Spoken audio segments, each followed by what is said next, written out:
There are other coins that were made in Syria in that time period or a little before that are made out of billin, which is silver and bronze mixed together. They are tetradrachms, and there's an abundance of those too. Again, affordable. You can buy I think it's probably 10 or 11 gram billin coin of, let's say, who would be a good Hostilian or any of the emperors from that time period. And you could probably buy it for $50. And so the prices are astonishingly low. But when I tell you what the high end is, I think it'll also surprise you. You're listening to Kerry Lutz's Financial Survival Network, where you get valuable information you just can't find anywhere else. To thrive in today's trying times, you need the Financial Survival Network, now more than ever. Go to financialsurvivalnetwork.com and get your free newsletter and gift. Financial Survival Network, now more than ever. And welcome. You are listening to and watching the Financial Survival Network. I'm your host, Kerry Lutz. Well, we got a new take on a very old thing. You like gold, you like silver. That's great. Well, collecting coins, ancient coins in particular, could give you the benefits of both. Many of these coins can be had close to spot. They definitely have collectible values, and they tell stories. And Dean Kinzer is with us now, kinzercoins.com, Kinzer coins.com. And if you got a question for him or myself, shoot me an email, kl@kerrylutz.com. Dean, it's great to have you on the show. So thank you so much.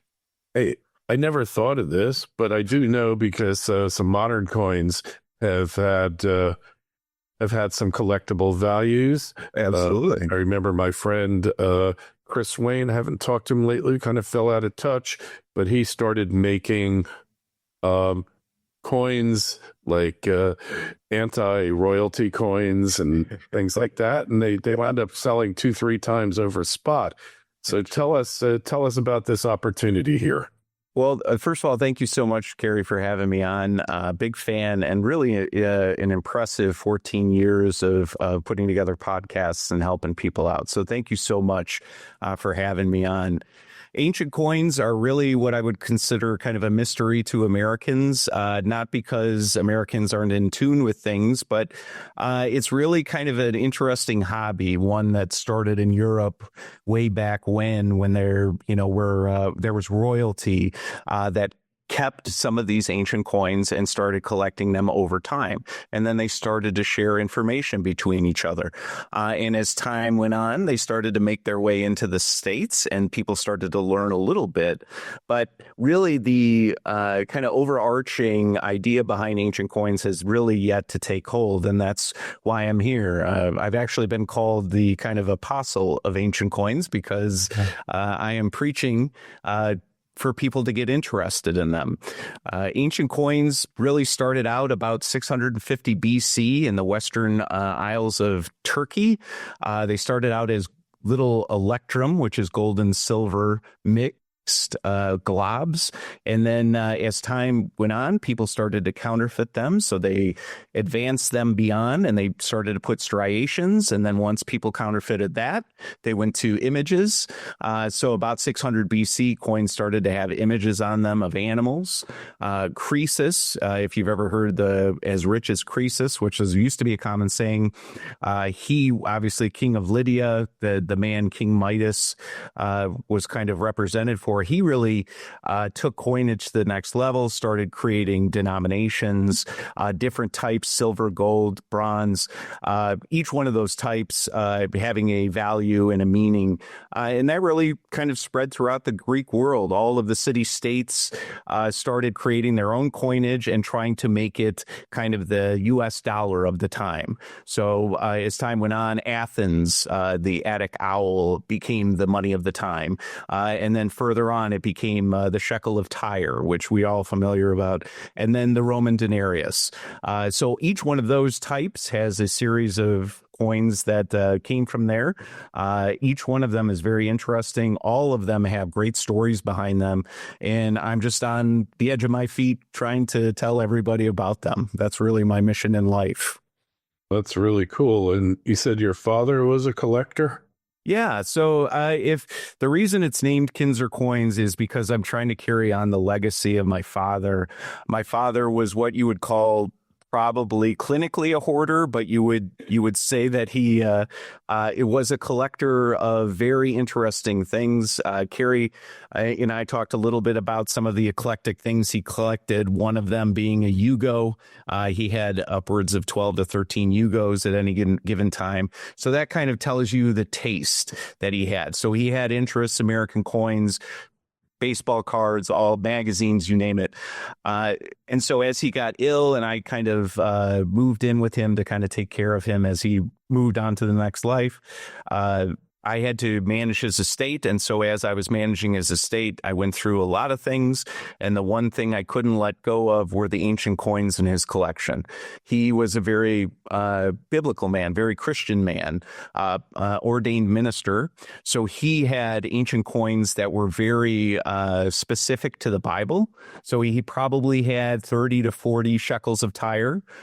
He had any number of widow's mites and tribute pennies is really what caught me. A denarius of Tiberius with his mom Livia on the reverse, a tribute penny, but then also a tribute penny in the Bible. Render unto Caesar what is Caesar's.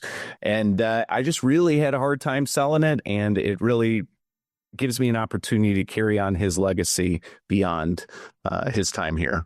Okay, so, for somebody just starting out in this type of collecting, which seems really cool to me, how do you start? What do you buy? Sure.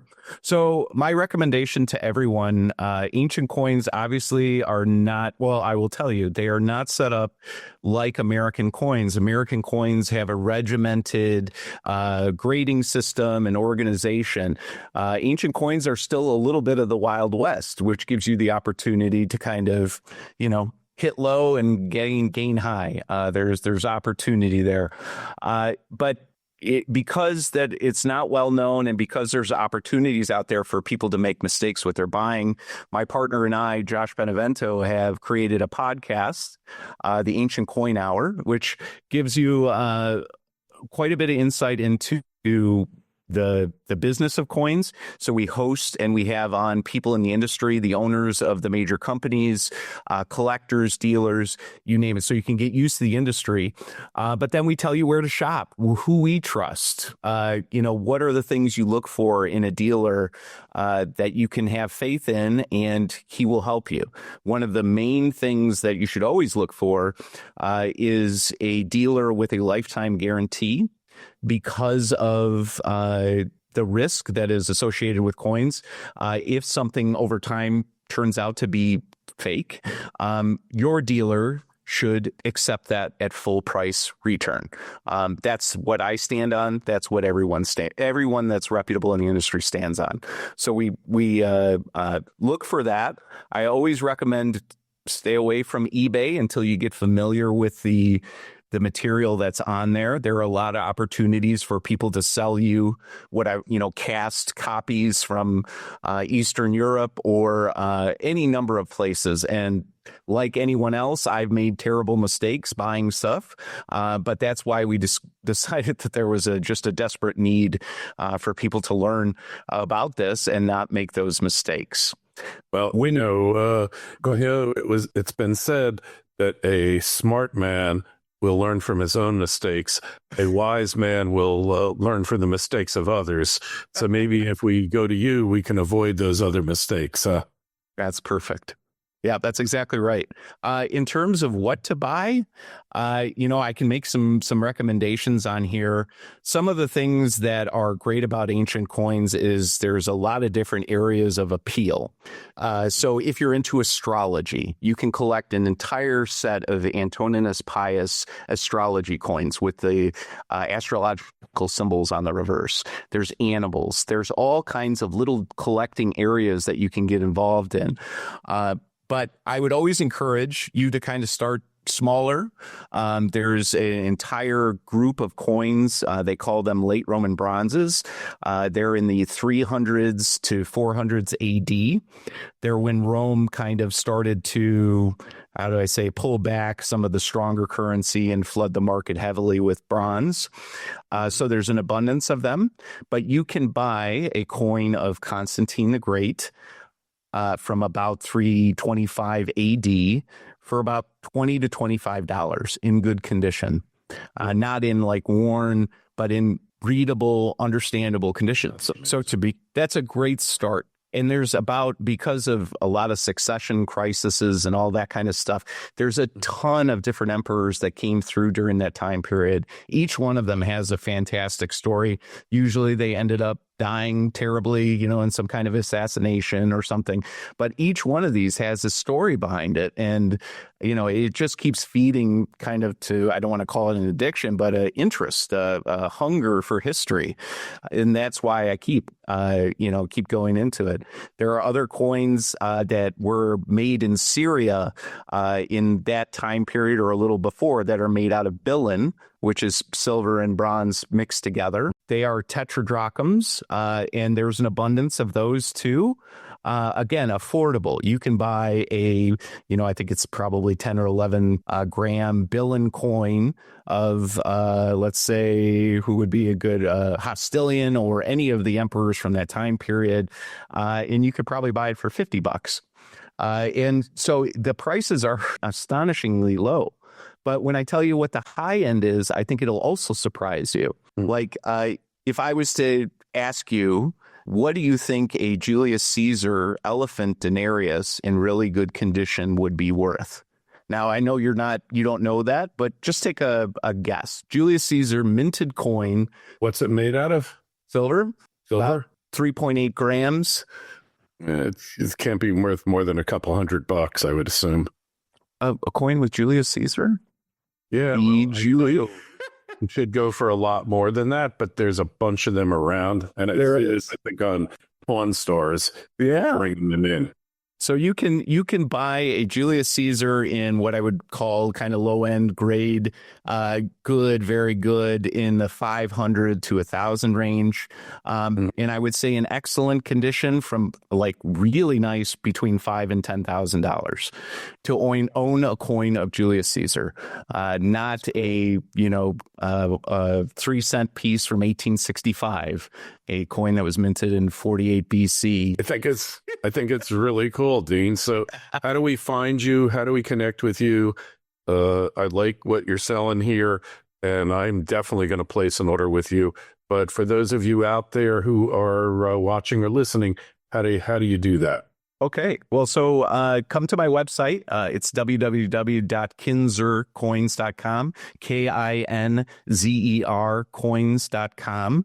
And I have a website there where I have all of my inventory. I have a large inventory that's kind of based on new collectors. So there's packaged goods, where you can collect, or you can get a widow's mite in a nice box, or you can get a little more, intentional about it and buy a specific denarius integrated plastic kit. So lots of different opportunities. And then I have links to my podcast and other sister companies there that we trust and we have faith in.